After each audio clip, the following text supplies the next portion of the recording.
Welcome everyone to the second CoARA Spotlight in this series. We're really excited to be joined today by our working group co-chairs from the working group towards transformations. They're from the subgroup Societal Impacts. I would like to present Professor Teresa Sorde Marti and Professor Raimund Blesichwitz. And we're really excited to have them on this session because they are from the working group that has submitted the first output that has been endorsed by the CoARA community. So they'll be presenting on that today, their white paper, Transformative Research Assessment, Integrating Societal Impacts into Evaluation Frameworks. And I will just put the link to the output in the chat so that everyone can see it during the meeting. And with that, I will pass over to our presenters. Thank you so much for joining us. Thank you, Katrina and Leonora, and thanks to everyone who is able to join us here this afternoon. So I'm really pleased to be with you. Having been called the first group that is delivering here makes us both proud and a little bit nervous. On the other hand, I'm really so pleased with all the work that we have been able to achieve that I'm delighted to give an overview about our white paper. I do it together with Teresa Sorde Marti, who will be joining us and taking over in a couple of minutes. I would also like to express indeed my sincere thanks to Esther Divari, who has been managing our working group, and to the Leibniz Association giving some financial report, and the around 50 members or so who were active through the last 2 years in working and shaping our output. So I would now like to share the screen. This will take the usual minute here, and then I hope you will be able to get a glimpse of what we have been able to do. So the topic that we have today is about transformative research assessment, and it's in particular about societal impacts. And since we are the first group, I would also like to underline this is just one working group out of the many CoARA working groups. So we have a particular task, and our task is to make clear how societal impacts can be seen, defined, and assessed. And that indeed means there are more working groups who will be delivering their papers or whatever. So stay tuned, but also pay attention, please. And we look forward to any question or comment you may have on our white paper. So why would anyone be concerned with societal impacts? You could also ask it the other way around. Why should anyone not be concerned? We should be concerned, partly because we lived through times of global crisis, climate change being one of them, with the recent COP in Brazil, with inequalities throughout the world, but also throughout societies. And indeed, we also live still in a post-pandemic world with health threats being around.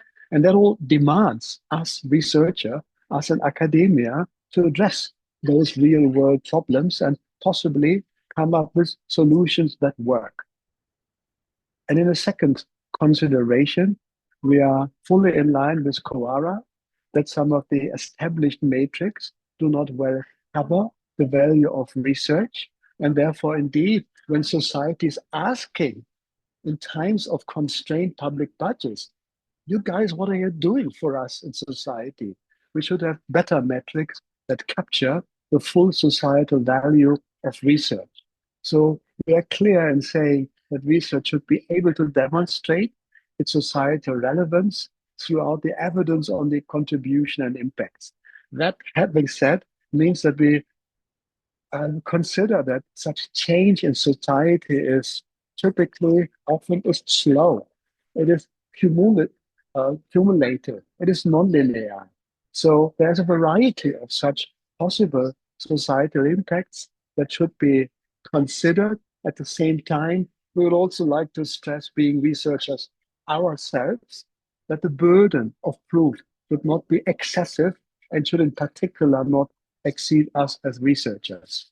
So the good thing is we are not starting from scratch, but in particular, some science systems in Europe have been on the move for many, many years. Like in the United Kingdom, the Research Excellence Framework has started over 10 years ago. The most recent one has been undertaken around 2 years ago.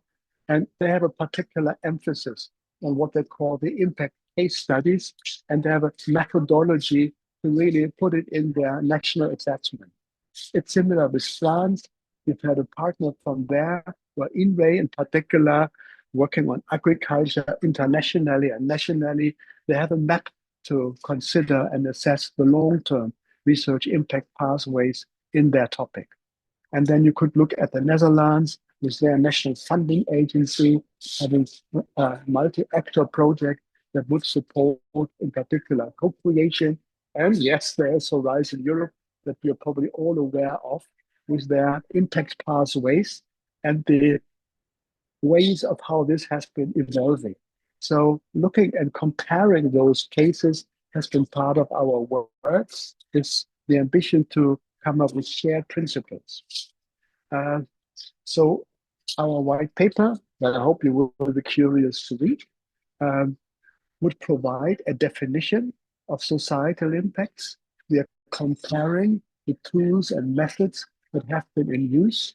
We come up then with what we call 6 guiding principles, and we also try to tailor it as role-specific actions. The audience that we look at, the target groups are indeed funders, but also research organizations or institutions, researchers, and civil society. On the right-hand side, we see the cover page of our white paper. What do you mean by societal impact? We had a long discussion, as you can imagine, with a Q methodology-based survey, and we came up with quite a broad definition, saying that it is an evidence contribution or a plurality of such contributions to societal improvements beyond academia. And this could indeed take many forms. We would look at policy shifts where stakeholders have adopted results and suggestions made by the research, where we could evidence change in practices throughout society, where we would be able to add to public values. We would look at environmental outcomes indeed, me having a background in marine and climate change research, and we look at equity and inclusion improvements. Those processes are typically nonlinear. They are co-created with societal actors, and they are quite context sensitive. And the image that you see here on the right-hand side comes with the straight line that we are aware of between research activities and outputs, think of publications, but quite often we have a stakeholder engagement, not just as a transfer, but we also propose such stakeholder engagement throughout the research process, which will result in new research questions and reflection on any proposal that is being made. And altogether, it would then possibly create societal impact, which we can track over time. Having underlined our illustration of those societal impacts, we also agree in our white paper and suggest to consider challenges in going forward, perceptions, also pitfall. There is a perceived extra burden for researchers when it comes up to evidencing such contributions. I was myself involved in UK REF, and I can share more on demand. Typically, we would also need to look at long time horizons by far exceeding the typical duration of a project and the related uncertainties. There's also quite a different approach in different disciplines. So some from our community could say it's more relevant for some than for others. There's also a measurement anxiety that indeed in line with CoARA, there should be, what is a phrase there? There should be a rejection of an inappropriate use of quantitative indicators. So we see here why the direction where quality matters a lot, but at the same time, there is a strive for evidence. And this anxiety to not be able to prove is also around and could indeed put such efforts at risk. Uh, there's also a commonly perceived confusion of transfer and dissemination with impacts. So let us be clear here. We are not talking about final events and final communication and policy briefs, which are kind of standard. We are talking a lot more about the impact those possible outputs could create, pathways with other words. There might also be an overpromise in short-term changes. Think about many projects that need to consider impacts and then come up with a plan that typically sounds good, but of course, it tends to have a bias towards feasible short-term changes, whereas we know that the long-term, more transformative changes that would possibly also address underlying factors would also need to be covered. And indeed, but I said a minute ago that we look at the possibly positive impacts, we are also aware of potential negative effects that research might have, or indeed in particular unintended effects. So having a more nuanced, complex approach and be aware of those challenges is definitely something that we would like to share. So speaking about target groups and dimensions, I would like to share three here that would make it practical. Let us start here with the research funding design. We would hope that funding agencies increasingly could embed societal impacts into the funding logic, meaning into their call, the design of the call, to evaluation of proposals, to evaluation of projects and grant monitoring. By doing what? By aligning it with public needs and enabling stakeholder co-creation. Then when we look at the tools that we look at, there needs to be a diversity. We speak in particular of timing sensitive methods to assess the contribution to societal changes, including the societal changes that might be happening in the meantime. Think about the changes that we have been witnessing here in Europe over the last 5 to 10 years or so. So this complexity, those changes should be captured, and then indeed the concept needs to be considered specifically. We also say it is important for organization, and here I'm talking of universities and other research organizations, to foster what we call a culture of impact, so that the individual researchers, in particular early career researchers, feel supported and enabled to not only look at traditional metrics, but in particular to also be able to follow a strive for societal impacts. And that indeed would then require organizations to have seed funding, to build up capacity, to have knowledge broker positions, to reward also engagement and normalize in a way impact as part of research excellence. So my final message here, before I hand over to Teresa, is that we would look at this being part of excellence of tomorrow and not something outside. And I now stop sharing. Thanks for your attention, and I hand over to Teresa. Thank you. Thank you, Raimund. So I'm gonna be sharing now.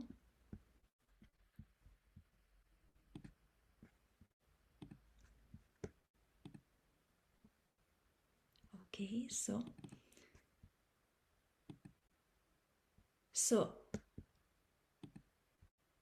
can you see it? Yes, okay. So taking from where Raimund leave it, as you can see in these infographics, and Raimund in his presentation, he has responded to two main questions that we ask ourselves as a working group, and it's the why societal impact matters, and also what is societal impact. So I'm going to move to the third question, that it's how. So taking advantage of the diverse composition of our working group and our expertise, we have mapped already existing resources, because as Raimund said, we are not starting from scratch. There is already a wealth of knowledge that is out there, and there are also institutions and programs that are already implementing these programs and these ideas to assess societal impact. So basically, there are the how we responded with these three dimensions. First, we are going to focus on the research funding agencies.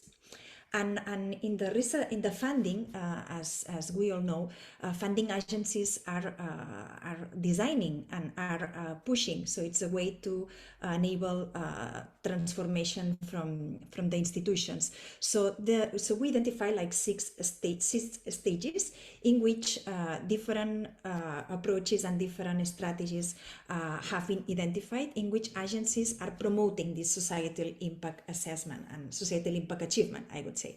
So the first stage would be the conceptualization of the research funding schemes. Traditionally, they have been more oriented to scientific outcomes and scientific impact, but we see other programs that are starting to combine and blending other orientations. Yeah, and this is also seen in the way that this conceptualization of these programs are operationalized in macro objectives and specific priorities. In the macro objectives, we see that there are two pillars. One, that it's scientific excellence, but also societal impact, how these programs can foster societal impact. And what we see is that we are moving towards an hybrid process, and an hybrid model in which both are creating synergies and are reinforcing and enhancing each other instead of being two separate fields. The way that the priorities of these programs are defined, we also find different ways to approach the definition of these specific priorities. It can be top-down, so the funding agency through the government or through their private interests are defining these missions, these interests, but there are also bottom-up initiatives in which citizenship and society are asked which are the priorities. And we also see an hybrid model, like that both models are combined. Of course, in each funding scheme, there are many design variables that can shape and can reorient and can encourage researchers to submit proposals with the orientation of achieving societal impact. And also, the fifth step will be the assessing proposals. How do we assess proposals?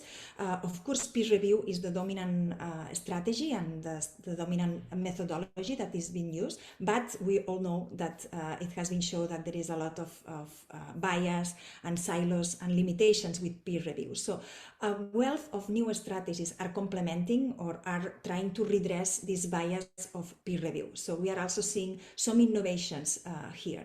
And finally, the way that the programs and the awarding process and the programs are monitored, there is an increasing approach and an increasing presence of transparency and recognition of the diverse outputs and diverse results of the research, but also a monitoring that it's every time more collaborative, not only with the researchers, but also with the funders and the rest of the stakeholders that have been involved in the research. So this will be like some ideas that we have found looking at the funding schemes. But the second area of this how, we see that in the recent years there are a wealth of tools and methods that are already being used and are already in place in many different countries around the world. Some reflections that we would like to highlight about these tools and existing methods is that the first one is that there is a need to make a reflective use of the evaluation. So the evaluation should match the method, the context, the frame of the proposal and the research.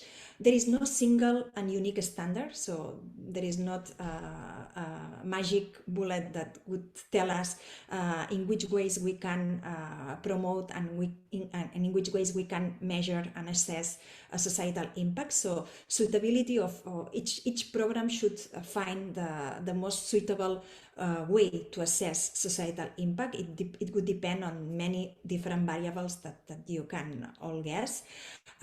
It's much beyond the technical considerations, so it should be aligned with the evaluation purpose, with the call, with the societal context and many different aspects.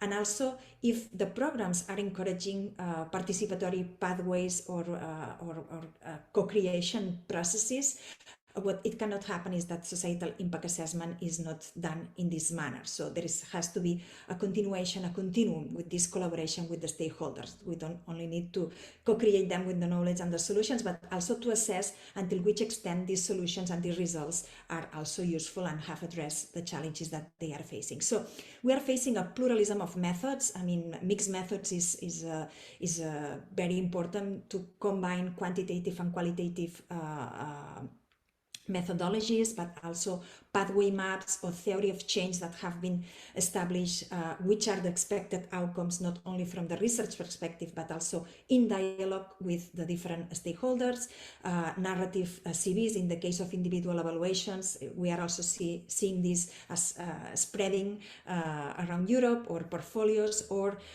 case studies, like in the case of the UK, that are ending up in shared repositories and very clear templates in which this facilitate to the researchers to share and to show the societal impact that they have achieved. So we see this pluralism, and which is good news, because we have many possibilities and many opportunities to address the societal impact assessment. And finally, the third area in which we have explored how societal impact is being assessed is from the institution's perspective. I mean, we can have a lot of tools, we can have a lot of methodologies, we can have a lot of funding schemes, but we also need the involvement of the institutions. That means research centers, universities, because we need a change of cultures, a change of the roles. We need to introduce new incentives to embed this culture of impact, because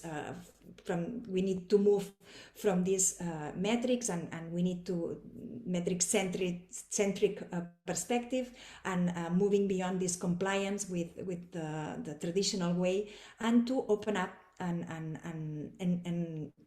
embed these new ways to support all the process of research to lead to societal impact. And there are different ways in which this is being done. It's not only enhancing cross-disciplinary work, it's also a way to better connect the research actors with the society. There are many examples of these knowledge brokering practices in which they translate, they connect, they facilitate this connection with stakeholders and with the society. But there are also supportive organizational structures that help to integrate this view of impact assessment into the whole process, into the whole research life cycle.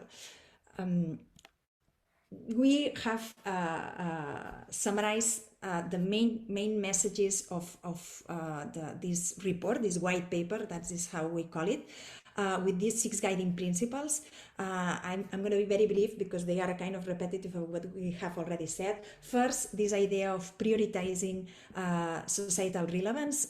This is a precondition to achieve societal impact. We have to research those aspects that are socially relevant, and we cannot do it by ourselves from the academia. We cannot do it from public institutions. We need all the actors to be present to define what is socially relevant. So we need to align our research with these societal needs, these challenges, these SDGs that have great legitimacy all around the world. The second guiding principle is this embrace pluralism. We've seen it with the plural and the wealth of methods and approaches and strategies to embrace societal impact. We need to embed this impact culture from the very beginning. Not impact. It's not afterthought action. We need to think it and design our research from the very beginning with all the actors involved.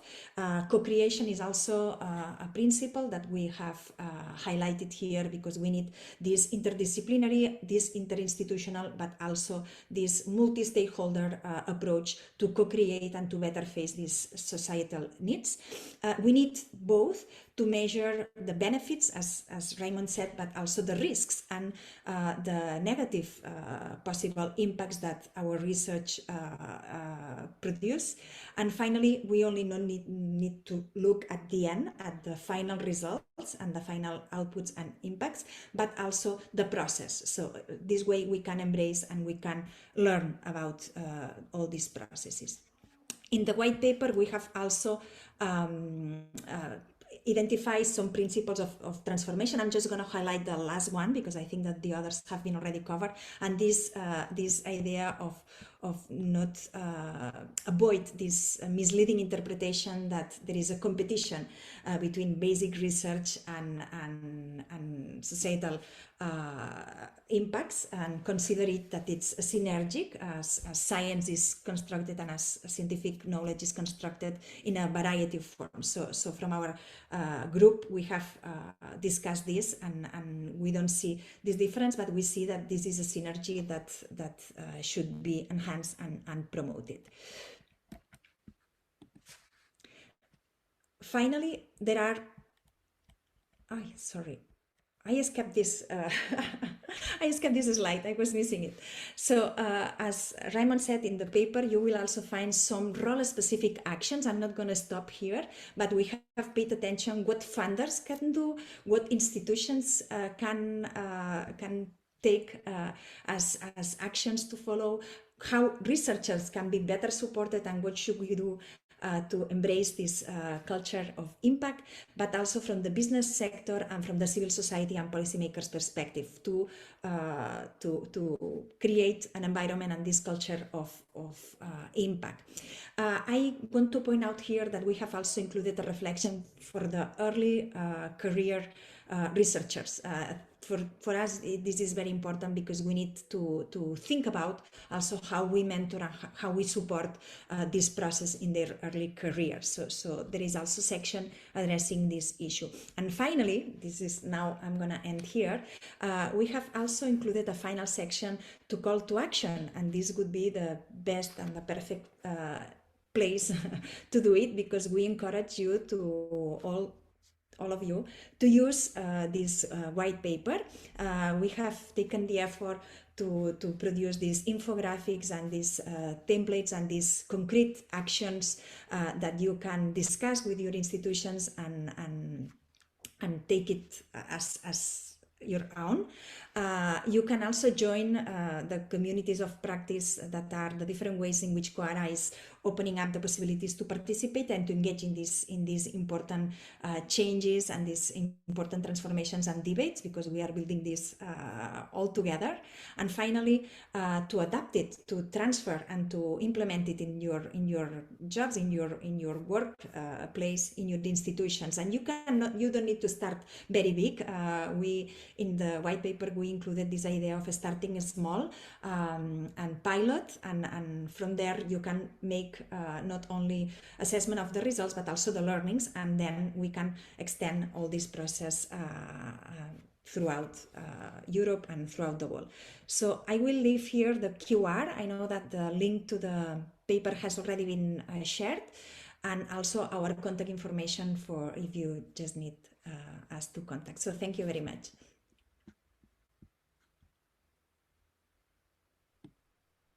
Thank you both for that wonderful presentation.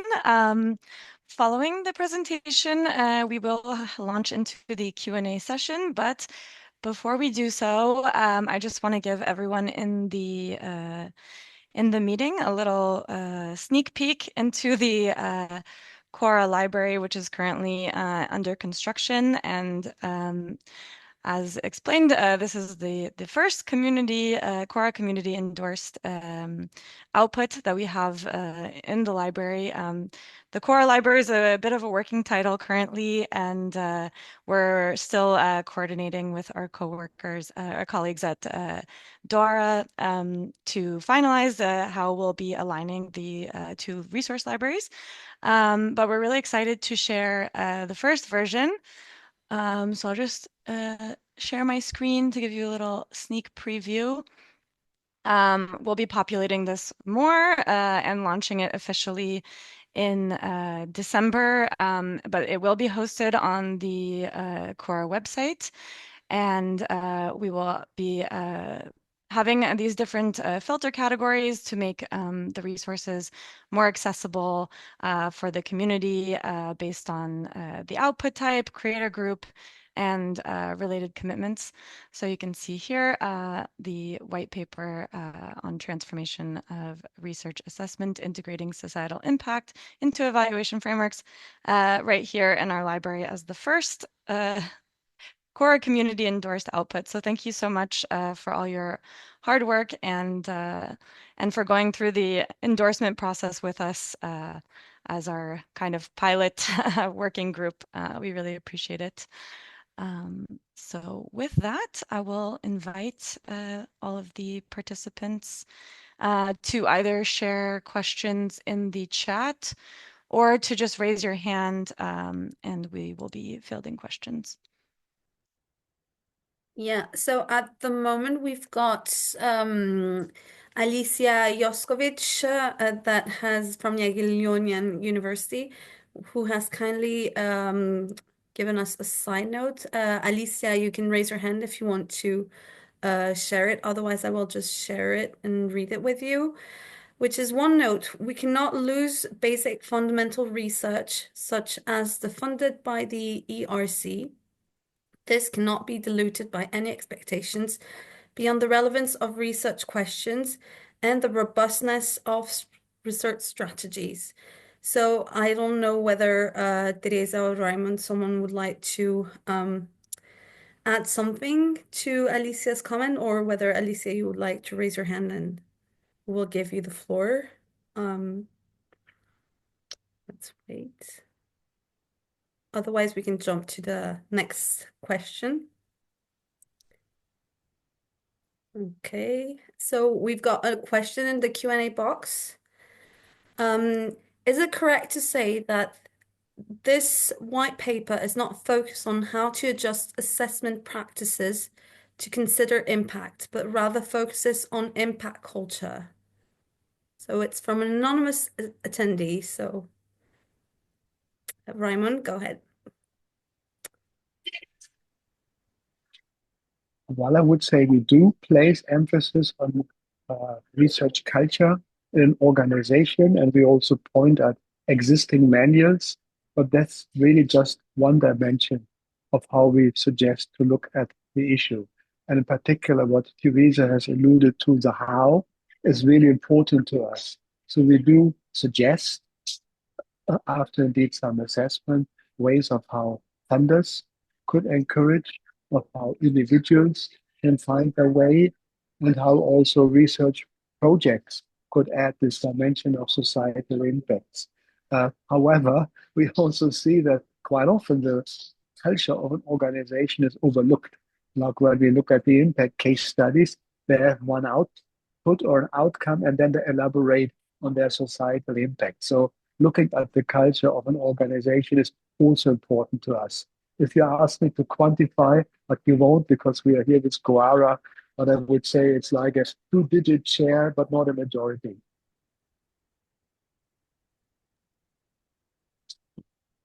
There was a question a minute ago where I'm not sure whether we have appropriately answered it about the relation with basic research. I do think it's an important issue because quite sometimes basic researchers also feel under pressure from not just constraints, but also societal expectation. I really find it important that we have a proper conversation about the different dimensions, but also the challenges that come with it. Most research organizations that were members of our group also do basic research. So we really underline first the matches that one should not be played against the other. When we do like science-based field assessments, for instance, we quite often interact with local people anyway. So I do think that there is a good scope to advance method of how, say, science-based assessments can be interacting with participants, with local people, etc. And when I look at ERC, for instance, I do see quite a couple of projects where this happens. And we could look this as one way of the synergies. I do think that we are on a good path, looking at synergies rather than mutual exclusion. I'm stopping here and I'm happy to continue or leave it to Teresa to say more.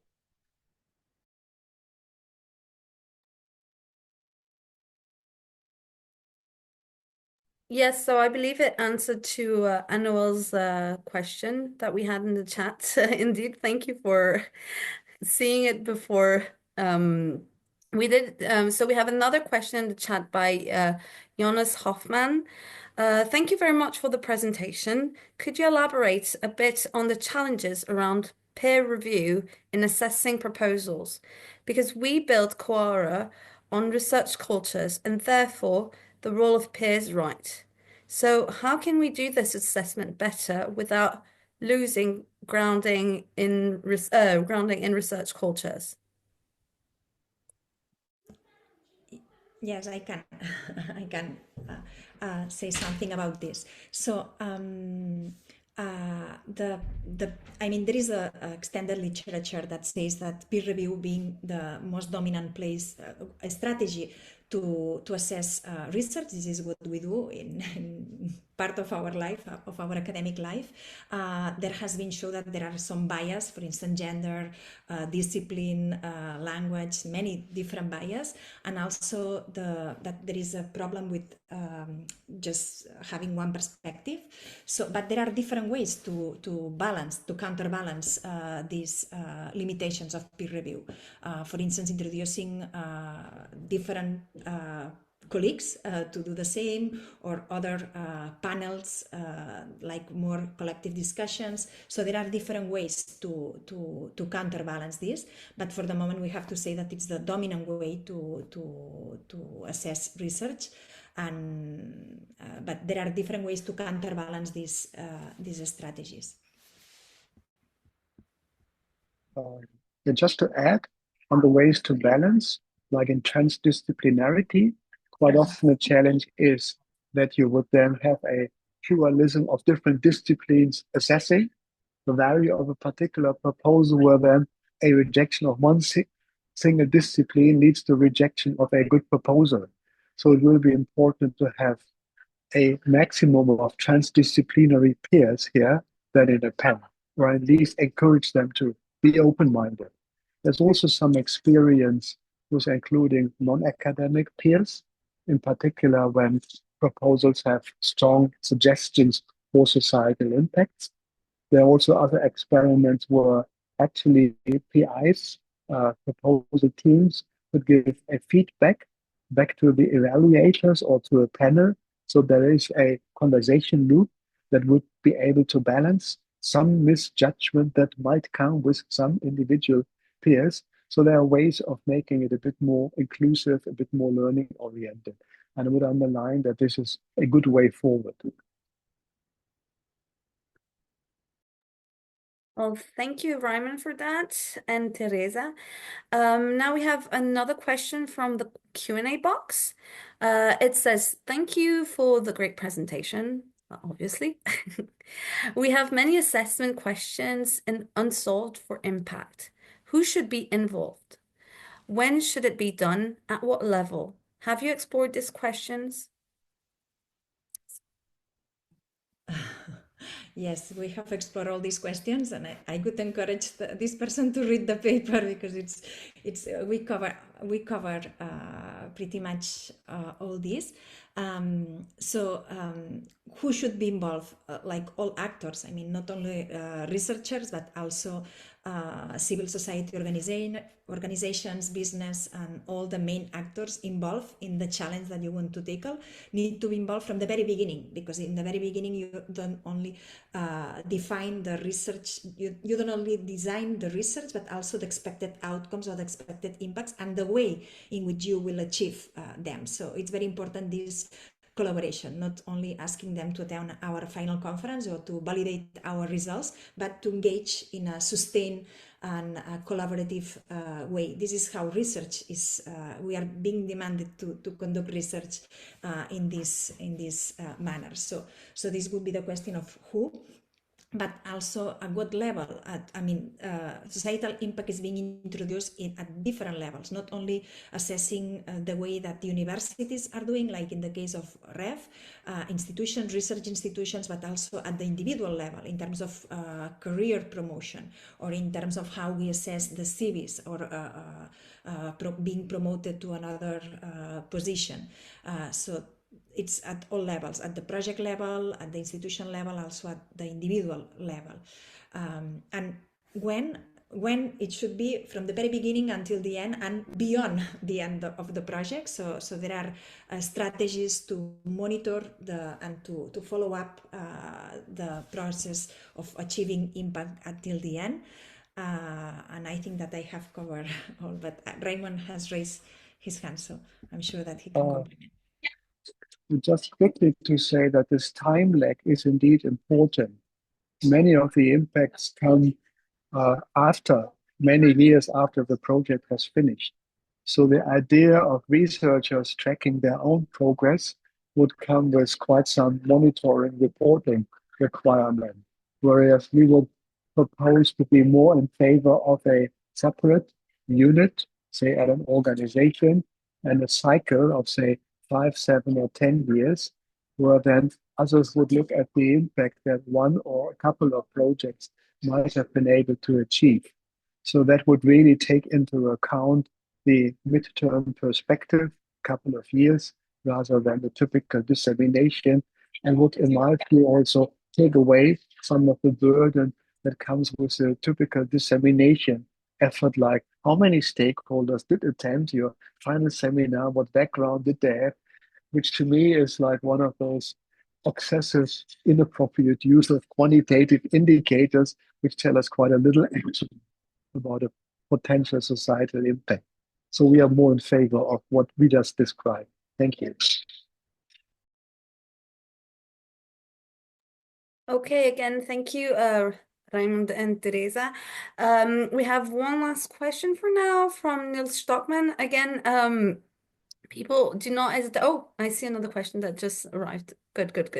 But do not hesitate. If you want to have the floor, you can raise your hand and we'll give you the floor for your question. So Nils Stockman said, I have a high sympathy for putting a theory of change front and center in adapting an assessment process. However, that term may raise the impression of a large extra burden on the side of research and administrators developing a whole theory. Could the presenters elaborate on how to approach this pragmatically, please? Well, we see some individual desire to have a fully fledged theory and some desire also to do it. But that's indeed really an excessive burden potentially. And we would also not expect administrators to be able to come up with a fully fledged theory. So that's a correct observation. What we could imagine is that an organization or a larger unit would have their understanding of a theory.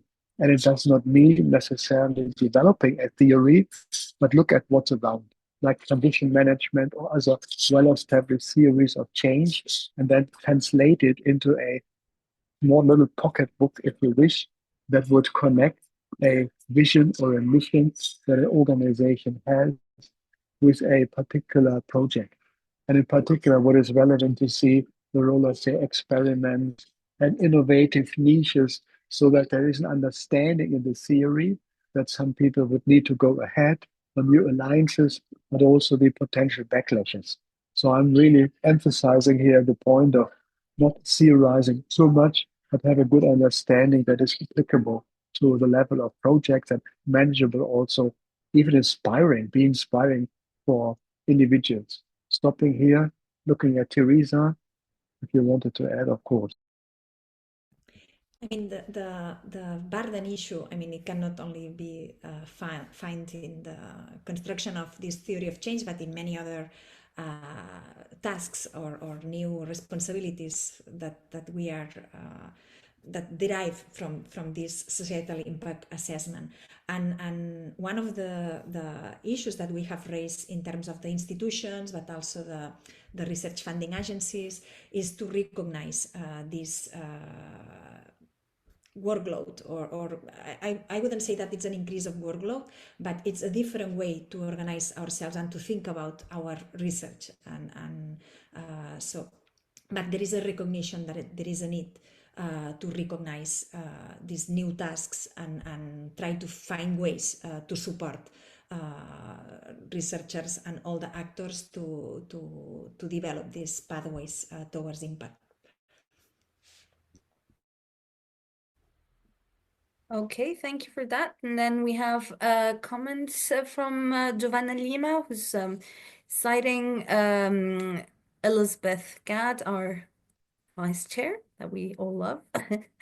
So she's saying that she discussed this comment yesterday during the Impact Ignite conference. So Lizzie, recently said, asked if we should be assessing open science, I'd love to hear if the group has also investigated if societal impact is something that can be responsibly assessed, and then how.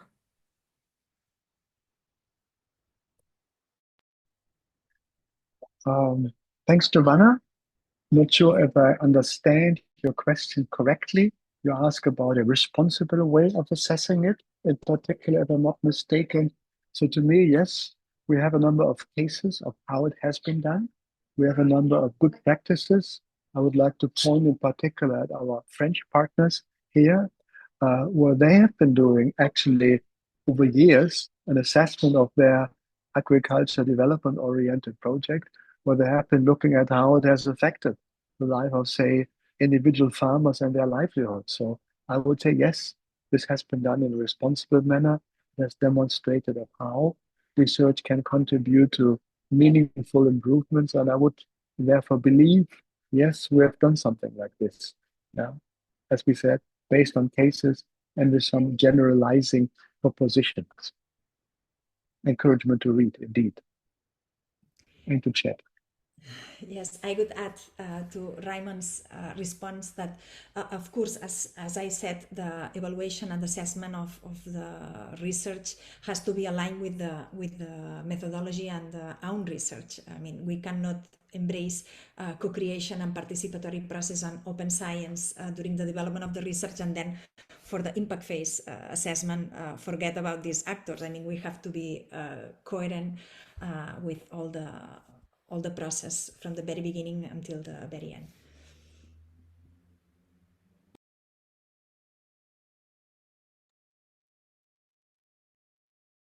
Thank you very much again. I think we've gone through all the questions. Unless someone will perhaps give it a minute to see if someone still wants to add something. Otherwise, we're about to reach the end of our session anyway, so we're perfectly on time, which is always nice. Let's see. Yeah, if anyone has any final comments or questions, please raise your hand or put in the chat. Otherwise, yeah, we'd just really like to thank the working group on towards transformation subgroup societal impacts for all of your hard work and for your contributions to not only the CoARA library and providing these useful resources, but for giving your time today and sharing these really interesting insights on the work of the societal impact subgroup. So thank you so much Teresa and Raimund. We really appreciate your interventions today. And if you have any final words, I know that Estra is also in the call, and she was a big proponent in the coordination of the endorsement process. So I also want to thank her for her contributions and for her patience with the pilot process, and all of your comments and feedback were really helpful for us to form the process a bit more for the working groups and for our other key communities of practice. So thank you. And Yeah, if you have thanks any... indeed. From our side, also good to see Estra's contribution so explicitly acknowledged. I would like to thank all attendees here and participants and those who stay engaged. We are certainly approachable for any question or comment that comes after reading or indeed throughout the conversations over the next weeks, and look forward to collaborate and then indeed continue to work on this agenda. So thanks a lot. Yes, and stay tuned for the full launch of the CoARA library coming in December. And we'll see all of you at the upcoming General Assembly on the 10th of December, hopefully. And to those who will be in Copenhagen, I hope to see you at the CoARA Side event on the 3rd of December. So see all of you, and thank you so much. Thank Yeah, you. good to see also some long-standing friends here. Hartmut, Ina, special thanks for attending, and others indeed too. So thanks a lot and see you soon. See you soon. Bye. Bye. Bye. Everyone, have a wonderful day. Bye. Bye.